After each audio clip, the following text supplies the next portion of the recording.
Então, gente, boa tarde, né? Essa aqui é uma edição do Fórum de Discussões, de discussão de TCCs, dissertações e teses da UFPB. Essa edição é um pouco atípica, né? Porque eu não estou discutindo nenhum TCC, nenhuma dissertação, nenhuma tese. Tem um aluno, né, o Cauã, que ele ainda está cursando filosofia, na verdade está no primeiro semestre, e ele tem aí uma apresentação sobre animes e filosofia, né? Então, vamos ouvir o Cauã, lembrando sempre que ele está no primeiro semestre, talvez demonstre mais coragem do que senso. Mas, de qualquer modo, falem um pouco sobre por que você fez essa apresentação, etc. E depois pode começar a falar. Então, boa tarde, meu nome é Cauã. Eu fiz a palestra, eu fiz essa apresentação porque um professor meu do médio pediu para que eu fizesse uma correlação com animes, filosofia e, na verdade, ciências humanas no geral. Criasse uma conexão entre filosofia e ciências humanas para tentar fazer com que os alunos assimilassem o conteúdo melhor, para eles entenderem por exemplo, dinâmicas sociais, fazerem alusões históricas, compreender conceitos filosóficos, identificar certos pontos nas coisas que eles gostam de fazer, por exemplo, assistir animes. Se isso sendo, por exemplo, uma ferramenta de eles conseguirem estudar melhor. Então, eu disse que eu poderia fazer isso e eu compilei alguns animes e alguns conceitos filosóficos, históricos, até de saúde mental, para fazer essa apresentação. Eu dei uma palestra, o pessoal gostou muito e disseram que conseguiram refletir bastante e conseguiram até ter um bom resultado melhor depois que tiveram a palestra e depois que eles assimilaram o que eu estava dizendo para eles. Então, acho que ela serviu para alguma coisa, de certa forma. Deixa eu te perguntar uma coisa. Conseguiu. Na seu slide aí inicial, tem uma frase, né? De quem é essa frase? A fantasia é uma forma de entender a realidade e não a fuga dela. Cara, eu peguei essa frase, ela é de um psicólogo. Só que eu esqueci qual psicólogo era, depois eu te mando, mas ela tá anotada. É, Mas agora eu não vou lembrar. é bom botar, porque quando você bota as aspas, né? Você está dizendo que é de alguém. Ou então tira a aspa e, É, de e alguém. coloca como Eu sendo tenho que sua. colocar depois. Tá, então pode começar. Então, como extrair lições valiosas com os animes? No caso, aprender conteúdo nesse sentido na escola. Pode passar o slide. Aí, esses foram os três principais animes que eu trouxe para a palestra e quis fazer uma reflexão sobre, principalmente o Evangelho. Tu conhece algum desses três? Sim, o Evangelho dos anos 90, né? Assisti alguns Uhum. episódios. Era fazer bem sucesso na época. O Fullmetal Alchemist, eu sei, eu já vi um episódio, eu sei que é, mas nunca assisti todo. E o Vinland Saga, acho que eu vi boa parte da primeira temporada. Legal, velho. Vinland Saga, por exemplo, ele tem uma precisão histórica muito grande e ele se passa no contexto da Era Viking. E por ser preciso e por ter personagens que vivem naquele contexto histórico, dá para aprender a simular umas coisas enquanto você está estudando isso, por exemplo. Saca? E Fullmetal Alchemist, ele traz muitos conceitos filosóficos, muitos problemas da filosofia, tipo, por exemplo, o que é alma, o que sou eu, sou um monte de lembranças acumuladas e feitas numa síntese, ou sou mais que isso. Evangelion vai trazer, por exemplo, a parábola do dilema do ouriço, não sei se tu conhece Schopenhauer, no, no texto deles, na obra. Então, é uma coisa muito enriquecida de história, de alusão histórica, de filosofia, e eu acho isso importante, a gente conseguir identificar esses conteúdos que estão intrigados dentro do anime. Pode passar.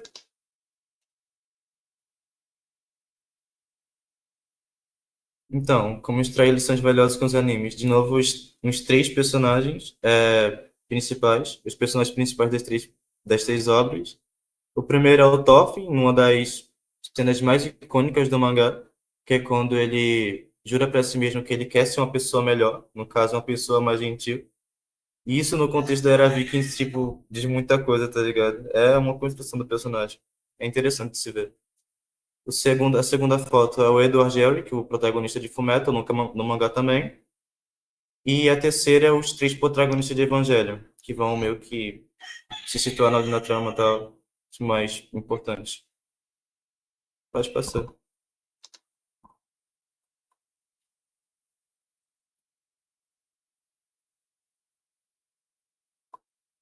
Então, vamos começando com filosofia. E aqui a gente vai falar a relação de Fullmetal com a filosofia. Aqui embaixo, um é tudo, tudo é um, que é um princípio da filosofia, da transmutação, da alquimia, do anime. E eu acho que isso tem muito a ver com a filosofia do Aristóteles, não, do Platão, no caso, com o mundo das ideias. Porque o Edward Elric, ele vai para um lugar que só se consegue ser atingido a partir da razão, e a partir de uma elucidação muito grande da razão. E um certo personagem que se chama Verdade, mas ele também se chama de Deus e também se chama Eu e o mundo ao mesmo tempo. Eu acho que isso tem muito a ver com Deus de Spinoza, do que ele se diz que Deus do Deus quê? é mais ou menos o conjunto de todas as coisas. Oi? Deus do quê? Deus de todas as coisas. Deus de Spinoza. É Spinoza que está aqui no Ah, de fundinho. Spinoza, entendi. Uhum. Porque, no caso, esse personagem que ele vai ser demonstrado como a verdade, mas que também se chama Deus, ele tem muitos nomes, ele vai se apresentar dessa forma, sendo ao mesmo tempo o princípio, uma coisa só, o singular, e todo o resto. Ele é o mundo em si.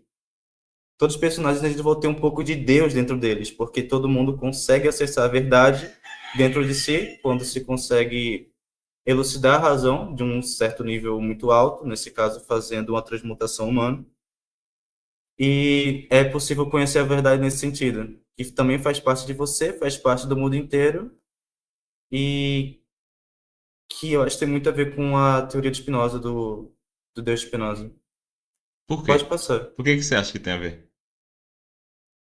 Porque o Spinoza disse que Deus é uma junção de todas as coisas, certo? Não sei, eu não sou Natural. especialista em filosofia moderna, né? Tô perguntando mesmo. Mas é nesse sentido. Um é tudo, tudo é um. Deus é a natureza, praticamente. Vamos lá. Pode passar, vai ter o vídeo da explicação.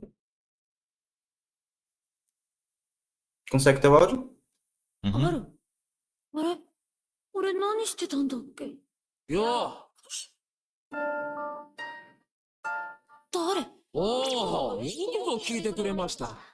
俺はお前たちが世界と呼ぶ存在、あるいは宇宙、あるいは神、あるいは真理、あるいは善、あるいは一。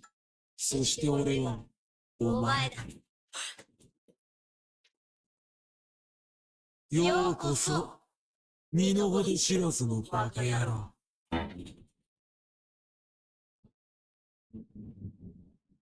俺はしたいな。お前が欲しがってたものだよ。見せて真理。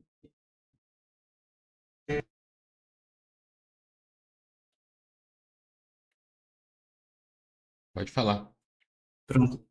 Eu acho muito interessante essa sacada do anime. Tipo, essa é a cena mais icônica de Fullmetal, logo no começo, da verdade se apresentando pro Edward depois que ele faz a transmutação humana para tentar trazer a mãe de volta. E eu acho uma sacada muito grande do Fullmetal de conseguir juntar muitas coisas e deixar isso fazendo sentido. Por exemplo, essa porta que tá aí atrás, que ela fecha e abre, que também é chamada de Porta da Verdade no anime, ela é a árvore da vida. E o verdade também se chama de Deus. Então Deus seria também a verdade. Mas Deus também é um pouco da gente, é um pouco do todo, é um pouco do mundo. Eu acho que isso se liga muito com a ideia de Aristóteles, isso se liga Aristóteles não, de Platão, muito à ideia de Spinoza e outros conceitos que estão ligados aí na literatura, na biologia, na mitologia, enfim, eu acho isso muito interessante, essa sacada desse anime, Uma, poder coi- fazer isso. uma coisa que eu acho que eu deveria chamar a atenção é o seguinte: é, talvez você tenha uma inclinação de procurar correspondências em muitas coisas, né? Só que a filosofia é a arte da minúcia, entendeu? eu acho estranho você falar que algo tem a ver com Platão e tem a ver com Spinoza, né? Será que as perspectivas de Platão e de Spinoza têm a ver uma com a outra? No sentido. Esse é um ponto, né? Talvez numa interpretação neoplatonista de Plotino, etc., tenha mais a ver, né?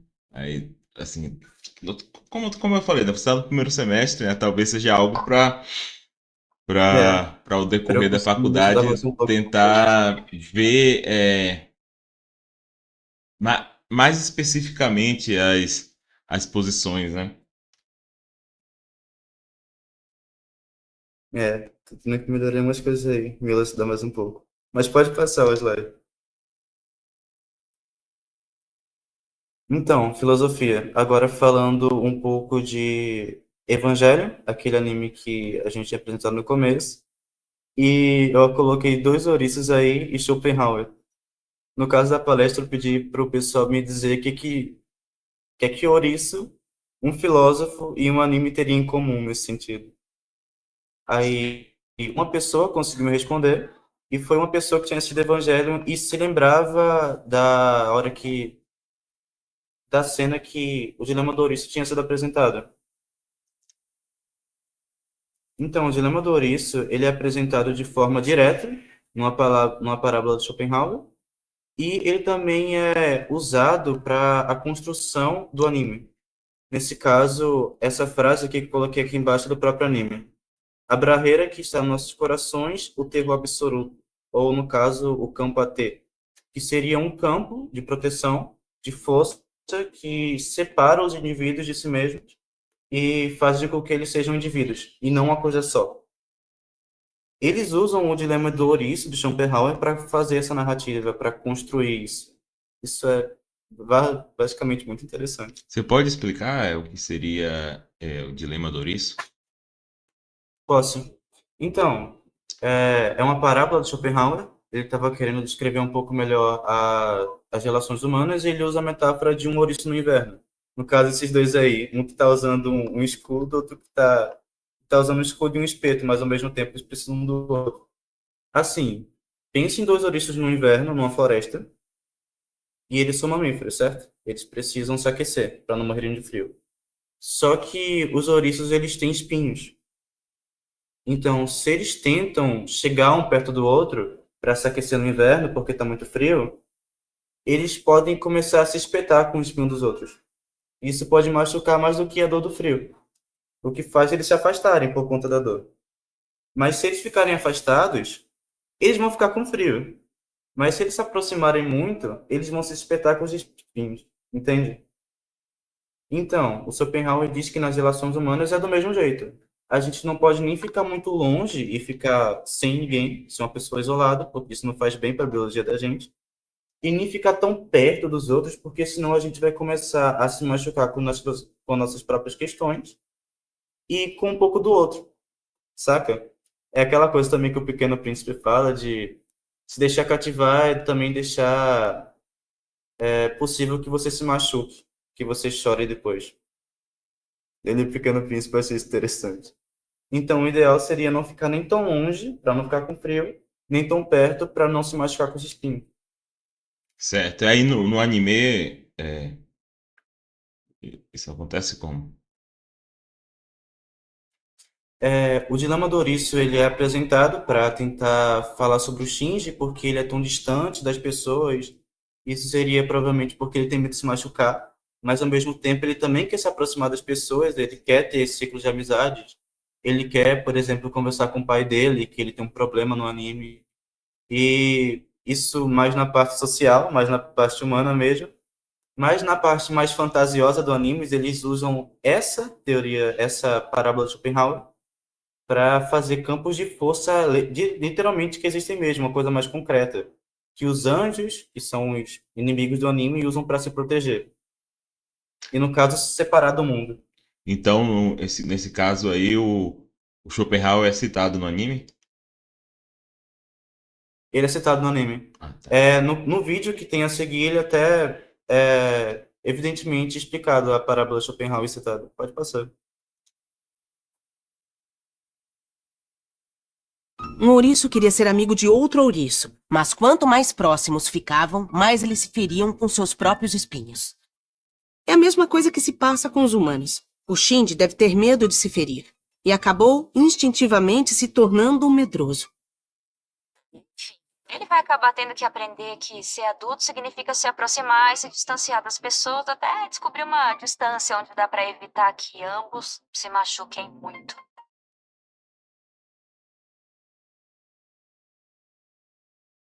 Pode falar. E você sabe em que livro do Schopenhauer trata esse negócio do ouriço?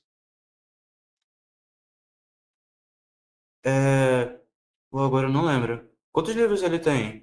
Acho que tu me dizer o título dele, eu acho que eu vou lembrar. Não sei, nunca li muita coisa de Schopenhauer, não. Tem Mundo como Vontade e Representação. é, Acho que eu já vi a Metafísica do Amor. Não sei. Nunca li muita coisa de Schopenhauer, não. Eu acho que foi o primeiro, se não me engano. Mas eu tenho anotado, depois eu te mando. Certo. Esqueci umas coisas também. Uhum.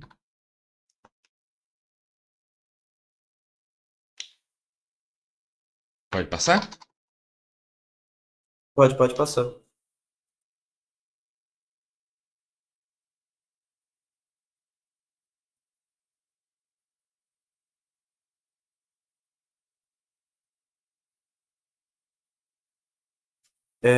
Tá. De novo, sobre o dilema do ouriço, agora apresentado a partir da perspectiva de outro personagem, no caso, o Kaoru. Ele, ao mesmo tempo que ele é muito humano, ele também é um anjo. No caso, ele seria um dos inimigos dos protagonistas. Só que, por ser um anjo e estar desaplicado da humanidade, ele consegue entender os humanos de um jeito muito melhor. Isso é um pouco estranho de se pensar, mas quando você assiste o anime, você consegue entender com o tempo. Ele fala sobre o dilema do ouriço e eu acho que ele vai tentar também citar um pouco da filosofia existencialista, sobre se viver é a mesma coisa que sofrer. E se a vida da gente tem sentido ou não. Pode passar. Vai aparecer o vídeo.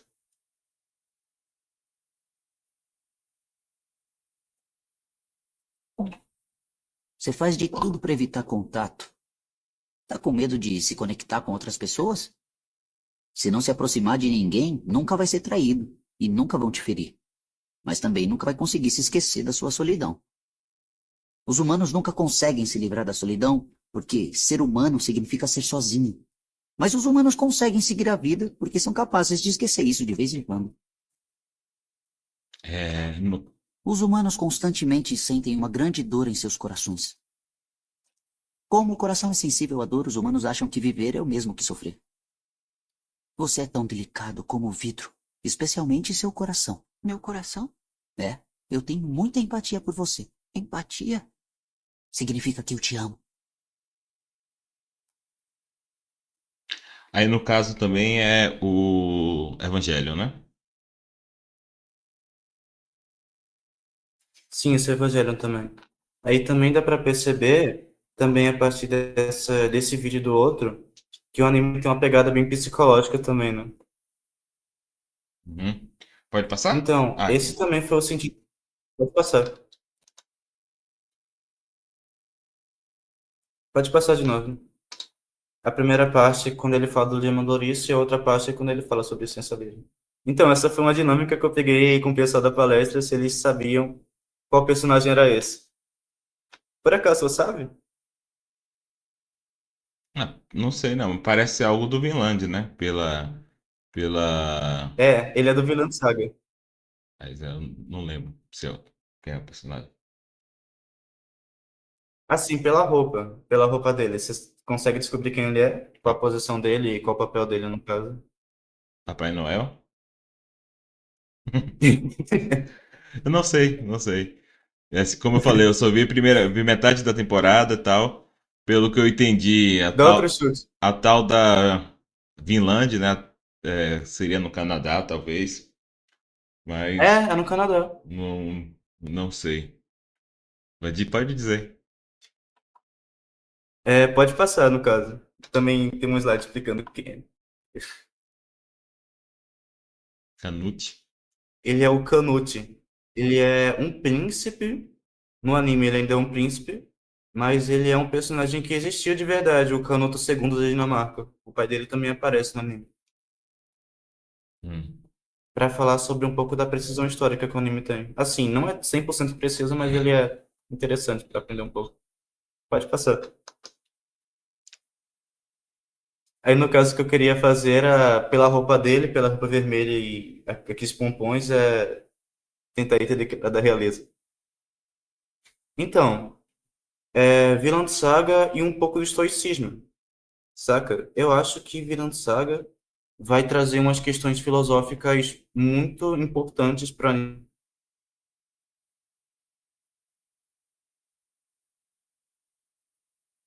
de filosofia, saca? Vinland Saga ele faz isso de um jeito mais sutil, mais leve, você tem que prestar atenção para entender essas coisas. E logo no começo do anime, na primeira temporada, a gente é apresentado a filosofia estoica a partir do pai do Thorfinn, que é o Thors. Assim, a gente. Isso não é muito evidente para quem não está já esperando essa posição do personagem, mas é um conceito interessante que depois vai ser até melhor reformulado no anime. Quando o Thorfinn cresce um pouco mais, tal. E essa mensagem estoica, essa filosofia, ela tenta ser passada pro Thorfinn, que é o protagonista da série, que é esse garotinho aí. Só que ele não consegue entender muito bem porque ele ainda é pequeno. Então seria preciso ele amadurecer um pouco mais para entender um pouco mais dessa filosofia. E quando ele cresce, ele entende um pouco melhor o que o pai queria dizer e ele passa por umas fases, porque ele perdeu o pai, ele passa um luto. É uma coisa interessante. Assim, eu trouxe um vídeo falando com uma frase muito importante do personagem, aliás, é uma frase muito icônica do personagem, que tipo é do episódio segundo ou terceiro de Vinland Saga, aparece também logo no comecinho do mangá, na parte da infância do Thorfinn, onde ele explica um pouco, mas que mesmo estando bem no começo, é um conceito que não se larga no anime ao passar do tempo, nem no mangá, porque essa narrativa do Thor, do pai do Thorfinn, vai ser reapresentada diversas e diversas vezes ao decorrer do anime, visto que é uma coisa antiga, mas ainda é uma coisa muito essencial, ainda é uma coisa muito vital e importante para a narrativa da história. Nesse sentido, o anime ele usou da filosofia, nesse caso a estoica, para se banhar e ter um enriquecimento maior. Tanto por isso as pessoas se interessam um pouco mais quando o anime tem muito mais filosofia. Por exemplo, Fullmetal Alchemist, que tem filosofia, muita filosofia, aquele que a gente falou primeiro, ele é um anime mais avaliado dos tempos. Mas Tá bem, lá em cima no ranking. mas bem avaliado, né? Uhum. E ele é cheio de filosofia, cheio de alusões históricas, cheio de mitologia também. É interessante como, quando você traz essa cultura, essa elucidação, essa compreensão histórica e banha isso junto com a filosofia, parece que é como se isso fosse uma receita mágica para a coisa ficar, para o enredo, a história ficar muito interessante e o pessoal gostar bastante também. Pode passar? Pode passar, agora a gente vai ver um vídeo que o Thor eles explicam um pouco melhor sobre isso. Você tem Aliás, uma o Thor é espada. esse de cabelo preto. Ela serve para matar pessoas. Quem é que você vai matar? Usando essa espada, meu filho. Os inimigos. E quem são os seus inimigos? Ah, gente igual ao Halfdan. Escute com atenção, Thorfinn.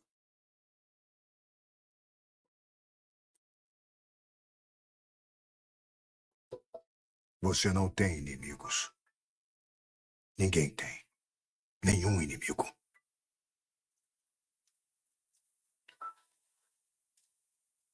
Não existe ninguém no mundo que mereça ser machucado.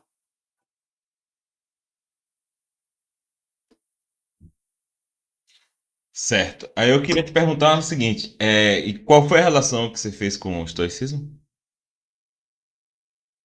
assim, na construção do personagem. Com essa cena só, não é muito fácil de entender que o personagem esse tal do Torres é estoico, mas quando se vê a narrativa dele no anime, você consegue compreender melhor. Por exemplo, deixa eu trazer um pouco mais de contexto para a cena. Era viking, saca? Esse personagem, o Torres, ele encontra um escravo que ele estava perto da casa dele, estava soterrado na neve, e ele queria trazer liberdade para esse escravo. Ele é um escravo desse tal de Halfdan, que o Thorfinn, esse baixinho, que é o filho dele, falou sobre. E, assim, ele compra o Halfdan, ele compra esse escravo do Halfdan por o preço de 5 ovelhas, que é, assim, uma coisa muito cara, porque eles estão mais ou menos ali na Islândia, é um país congelado, não tem muita agricultura. É um preço alto a se pagar por uma pessoa, e ninguém estava botando muita fé nele. Na verdade, esse tal escravo, ele morre um tempinho depois, só que a postura que ele assume quanto a isso é estoica. Tipo, eu fiz o que eu pude fazer, fugiu do meu entre meus dedos, e eu não vou me perturbar com isso, entende?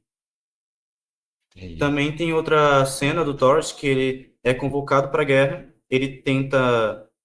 A posição dele é mais pacifista, tende a não lutar, tanto que o pacifismo também seria uma coisa mais ligada ao estoicismo, mas de uma forma mais sutil, para você tentar se aquietar a alma, saca? É uma coisa da filosofia helenística, procurar felicidade. No caso, é o que o estoicismo ele está procurando, que é tentar com que a alma dele não seja perturbada e viver a partir de certos princípios. E no caso, esse personagem ele incorpora bem. Pode passar? Pode passar. Assim, essa coisa de não ter inimigos. Tem muito a ver com filosofia histórica, uma vez. Então, história.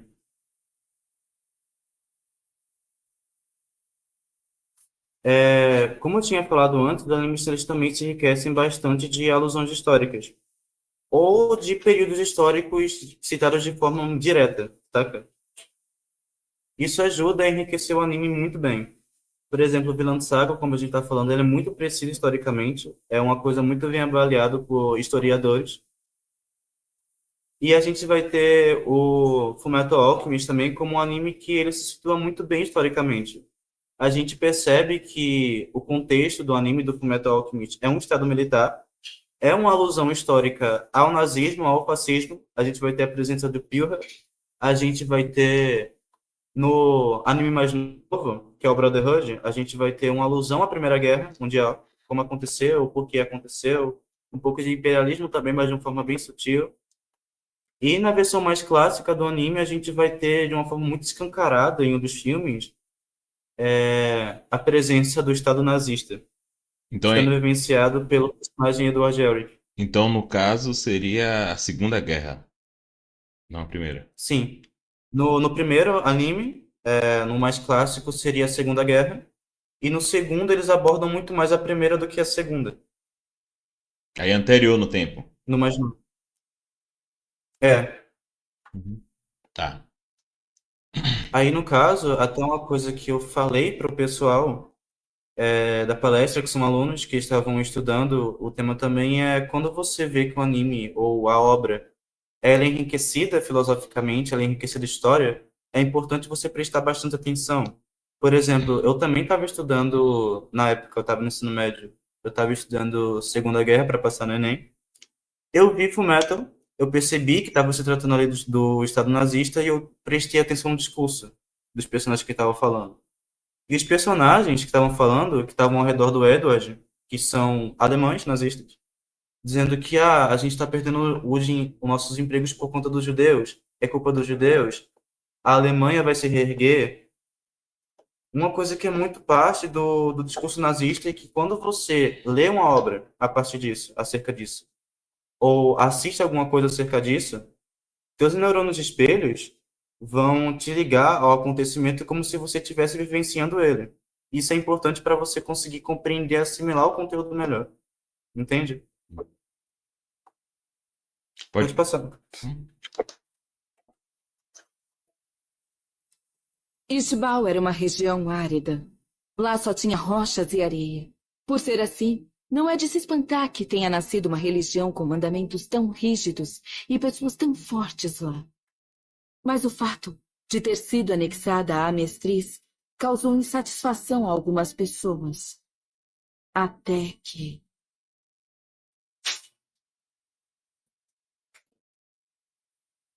Um único tiro acabou se transformando em ódio que se espalhou por toda a região de Ishbal. As revoltas acabaram se tornando uma guerra civil e continuou por 7 anos. Até que um único pedaço de papel acabou decidindo tudo. A Ordem número 3066, assinada pela Sua Excelência o Fiorre, anunciou o início da campanha de extermínio de Ishbal.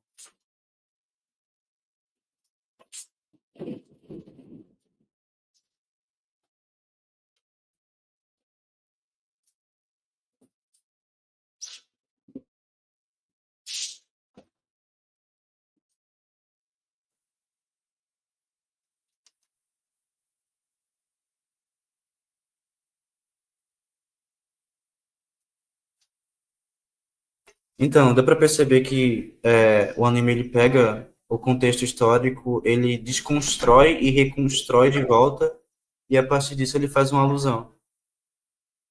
Por exemplo, aquela cena ali é bem claramente uma síntese da Primeira Guerra e da Segunda Guerra Mundial e um pouco do fascismo. Então, sobre saúde mental, fazendo alguns paralelos, a gente consegue trazer saúde mental para os animes, junto com a filosofia, junto com a história, junto com a literatura, a mitologia, enfim, a partir com os fenômenos que acontecem com os animes e junto com a gente a identificação e a terapia. Pode passar.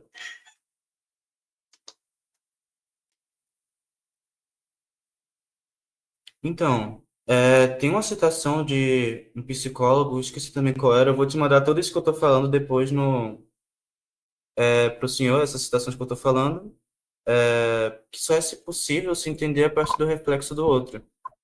Então, a gente consegue achar um pouco de validação e um pouco de identificação com os animes, com a história dos personagens, quando eles são complexos, quando eles são bem construídos. A gente consegue até se identificar com o personagem e trazer isso para um âmbito mais terapêutico. Por exemplo, esse primeiro personagem que aparece aqui é o Toffin, aquele que vai trazer aquela ideia estoica do pai, mais para frente depois, aquela coisa de não ter inimigos, enfim, tem que assistir um pouco mais anime para entender. A gente tem esses dois outros personagens, que são Demon Slayer, que é um anime que a gente ainda não falou aqui, mas que a gente vai ter, por exemplo, esse primeiro personagem aí, esse loirinho, ele tem muito problema com medo. Ele é um personagem muito medroso, mas que quando ele fecha os ouvidos para os medos dele, ele consegue atingir uma capacidade muito grande. E a gente tem esse outro personagem aí que tem uma empatia tão grande que de vez em quando até machuca ele. E tem muita gente que consegue se identificar com esses personagens e trazer isso para terapia de vez em quando.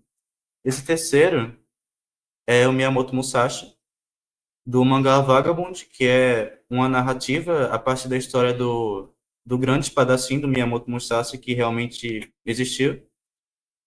E ele é um personagem muito complexo, assim como esses outros três que foram apresentados aqui agora. Pode passar. Então, quando se fala assim, se identificar com um personagem, se identificar com ficção, será que isso, no caso, seria possível? Então, nesse sentido, seria sim. Aqui eu trago uma coisa que a realidade e a ficção são faces da mesma moeda. A gente consegue interpretar a ficção, por exemplo, como parte da nossa realidade. Dizendo de outra forma, o nosso cérebro ele não consegue distinguir muito bem o que é verdade e o que é ficção. Por exemplo, é por isso que a gente sofre muito de ansiedade, de uma coisa que não aconteceu ainda, ou que, quem sabe, nem aconteça, mas que no futuro a gente teme que isso possa acontecer e a gente sofre com isso. Seria uma ficção, mas ainda é um pouco real. Nosso cérebro ele não consegue distinguir isso muito bem. Porque E trazendo isso para os não é animes, é fato que a gente também consegue, por exemplo, sentir empatias por esses personagens que são muito complexos, saca? mas não é propriamente uma ficção, tá? Algo que pode acontecer. Uma ficção, imagino, seja algo que você sabe que não é real, né? Então, uma coisa que pode É, sim, acontecer que você sim. não sabe que é real, né? Então, mas beleza. Tem mais algum assunto? Sim, sobre isso da realidade ficção, eu trouxe uma cena muito interessante do Ah, anime, desculpa. que é uma Passei aqui das sem cenas que querer. o pessoal mais. Tudo bem. Que é uma das cenas que o pessoal mais se emociona quando assiste. Que é a apresentação de um personagem e depois. Eu não vou contar o que acontece com ele, eu acho que se eu não assistiu Fullmetal, quem sabe deixar a surpresa é um pouco mais interessante. Pode passar. A propósito, vocês encontraram alguma pista? Que milagre! Não consegue dormir? É. Acontece que os alquimistas federais são vistos como os cães do exército pelo resto do mundo. E eu não gosto de pensar que fazemos um garoto daquela idade carregar esse peso. Ed, a torta da senhora Grace parece com a da mamãe, não é? Estava uma delícia. Sério? Então, eu tenho que colocar na lista de coisas que eu quero. Eu quero recuperar logo meu antigo plano. Eu também.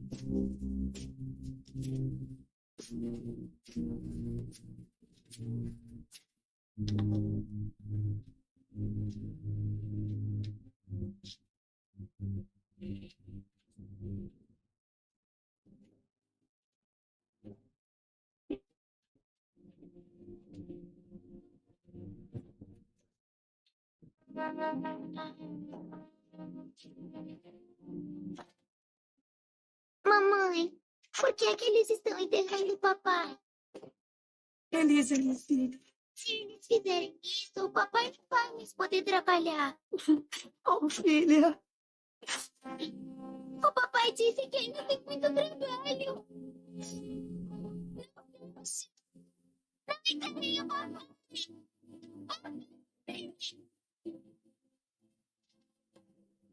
Promoção por morte durante prestação de serviço. General Lux. Você prometeu trabalhar abaixo de mim para me dar suporte. Não era para me ultrapassar. Seu idiota. Coronel. Devo confessar que os alquimistas são uma raça desgraçada, tenente. Nesse exato momento, estou desesperadamente montando uma teoria de transmutação humana dentro da minha cabeça. Agora eu sei como aqueles garotos se sentiram quando resolveram transmutar própria mãe. Coronel, o senhor está bem? Estou ótimo. Droga. Parece que começou a chover. Como assim chover? Não caiu nenhuma gota. Não. É chuva, sim. O senhor tem razão. Vamos voltar. O tempo está esfriando.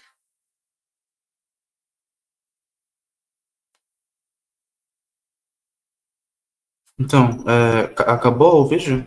Acabou. Então, é mais claro que a partir dessa narrativa é possível entender e sentir, nesse sentido que a gente consegue realmente sentir empatia, consegue sentir compaixão a partir desses personagens que, mesmo sendo fictícios, eles conseguem elucidar a gente para alguma coisa, como se a gente realmente estivesse sentindo a dor deles. E é por isso que é possível trazer saúde mental para os animes. Tem até um canal muito interessante, que é onde eu peguei e me senti inclinado a pesquisar sobre isso, que é o Psicologia dos Animes. Ele está crescendo, eu estou acompanhando ele faz desde o começo, mas ele traz essas questões muito interessantes e é por um psicólogo formado. Eu acho que tem muito mais inclinação a falar sobre essas coisas do que eu. Pode passar? Pode passar.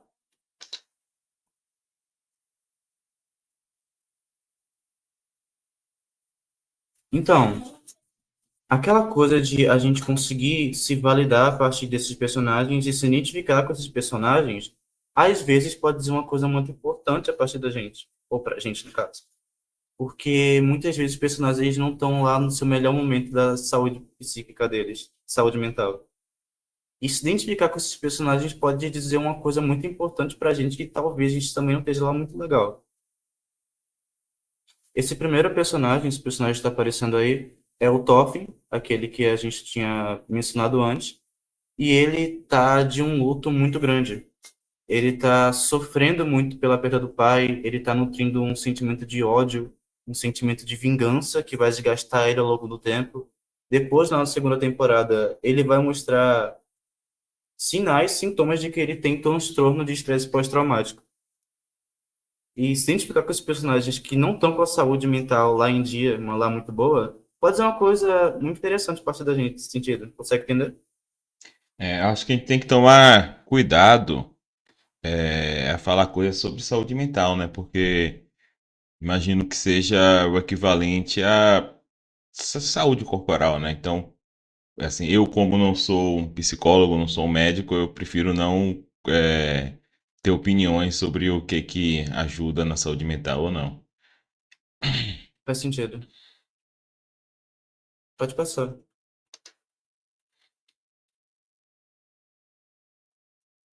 Então, isso era o que eu tinha falado antes. Pode passar de novo.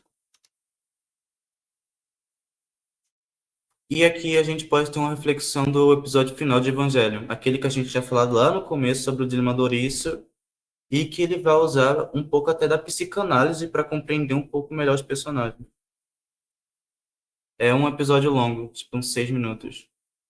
No caso, a cena. Pode passar, ela tá no vídeo. O que eu sou?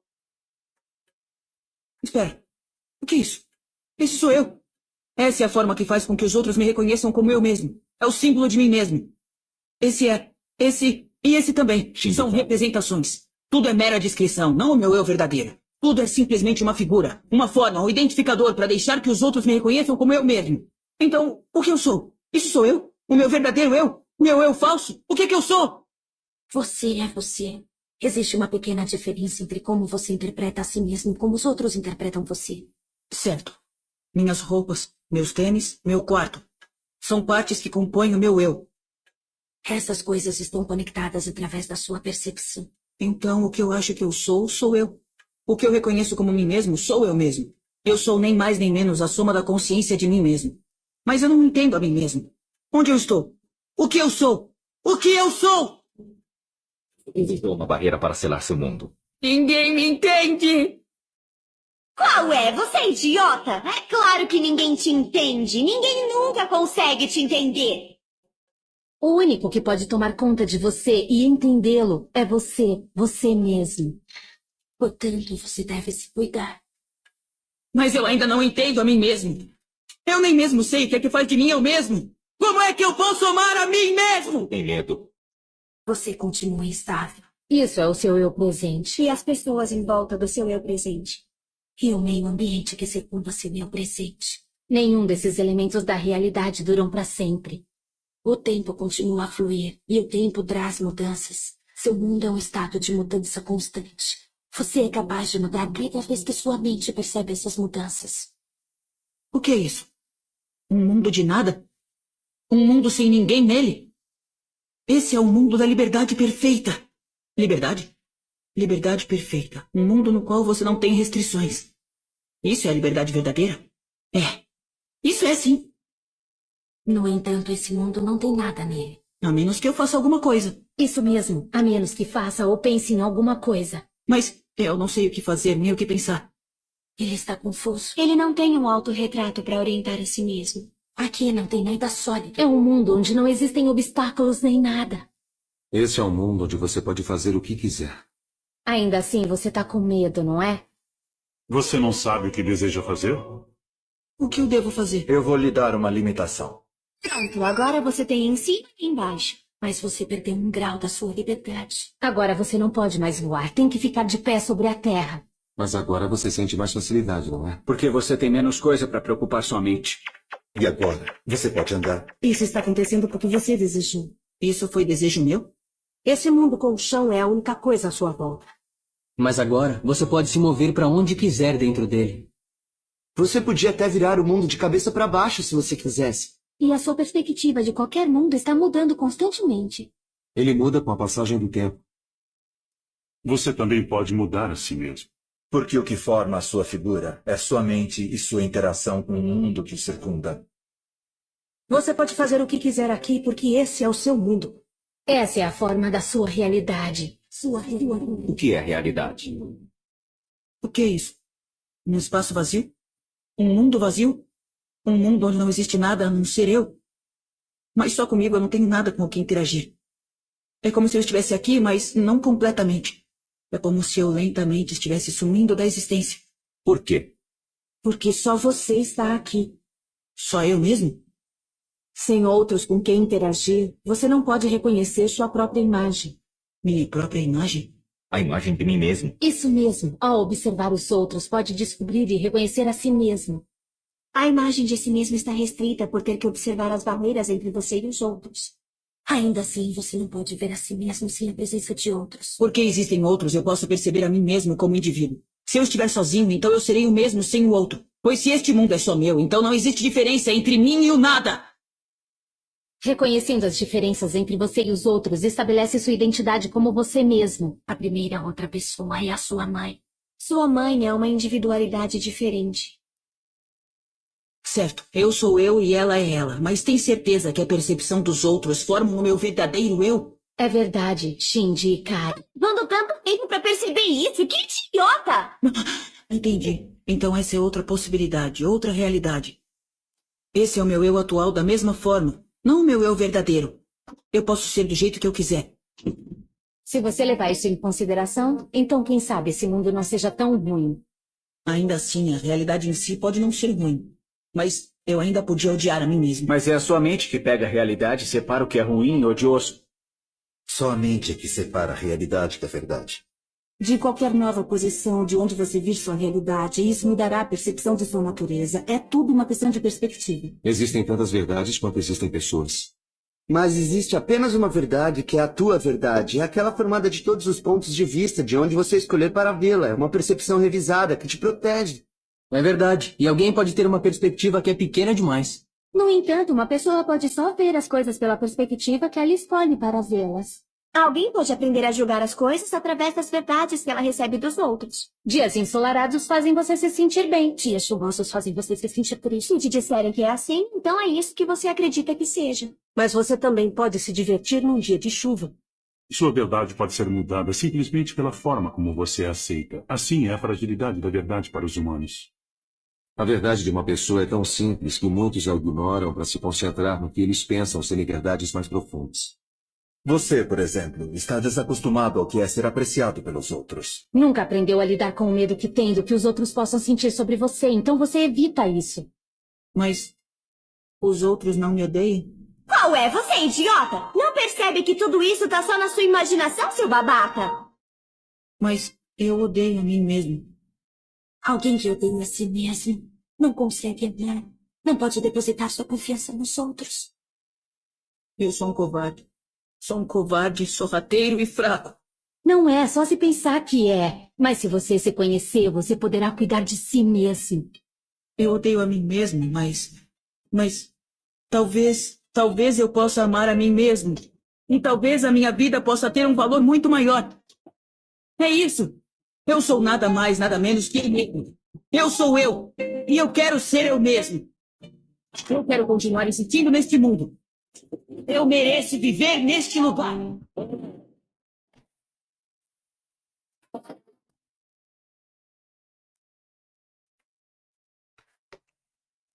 Como é ruim aqui a...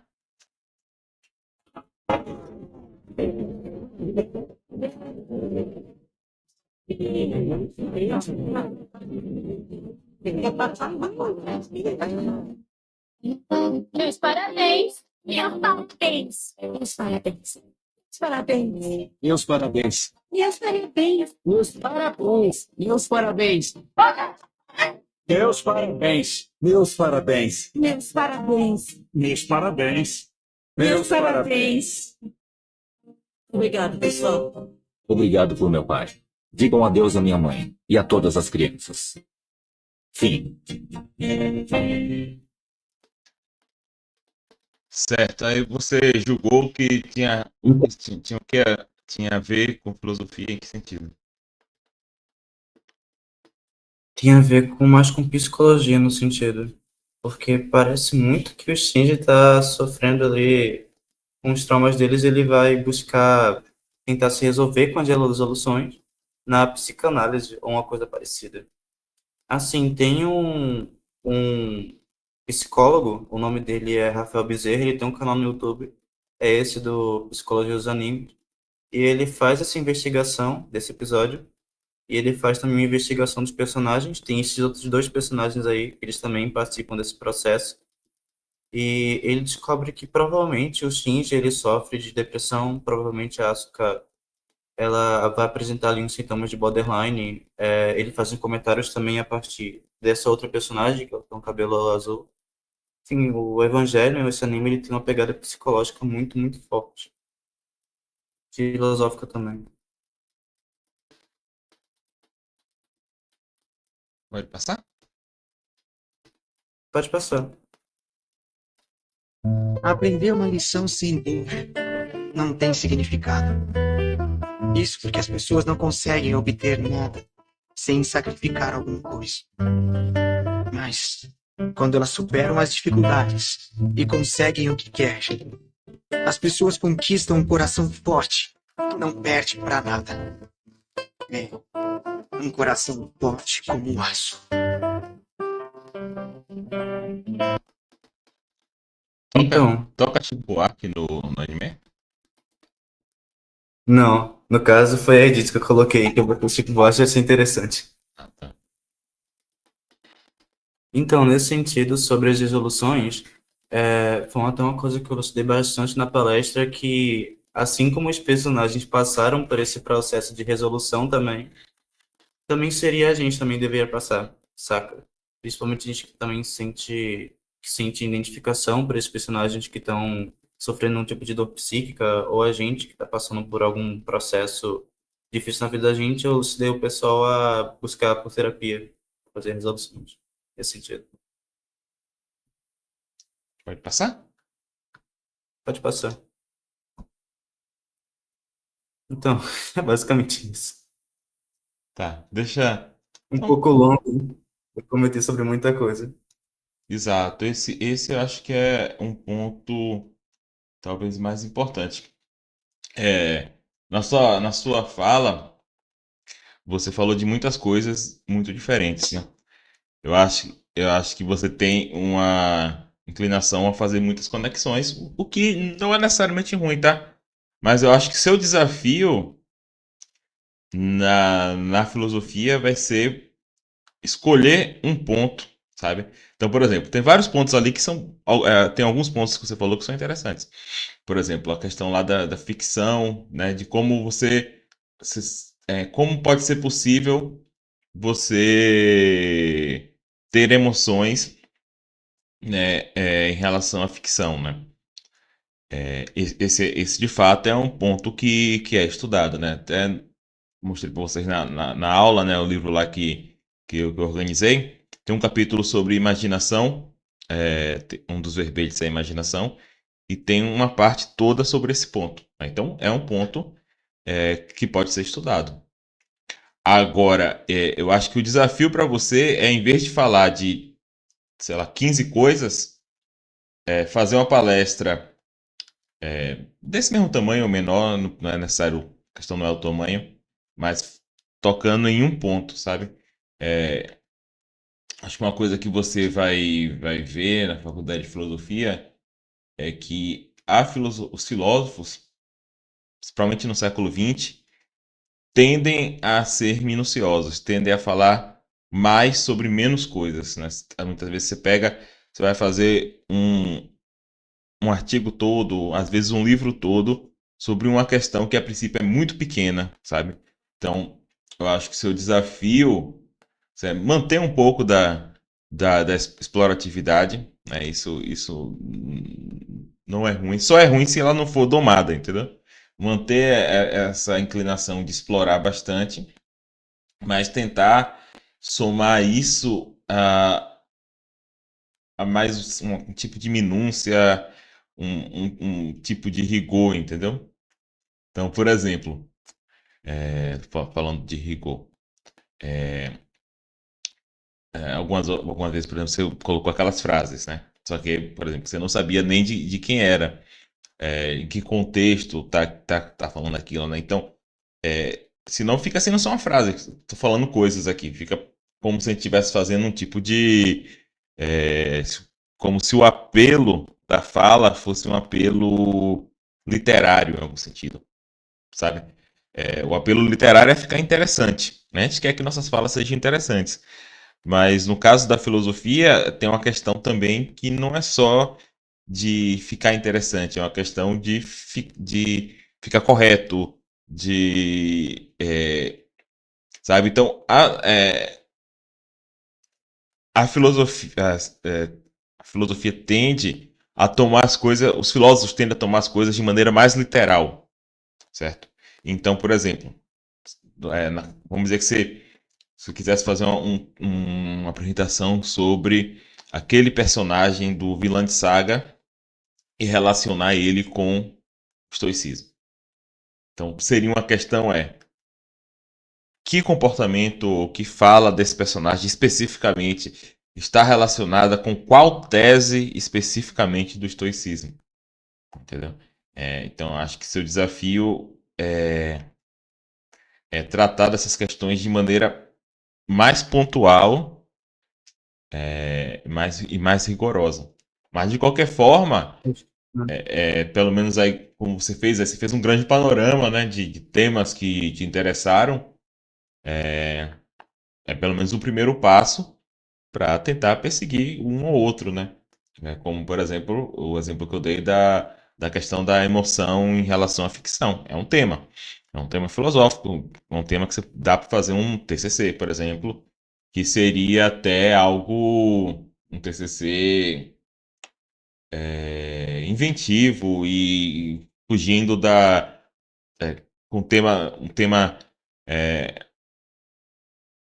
mais do estado da arte das coisas, sabe?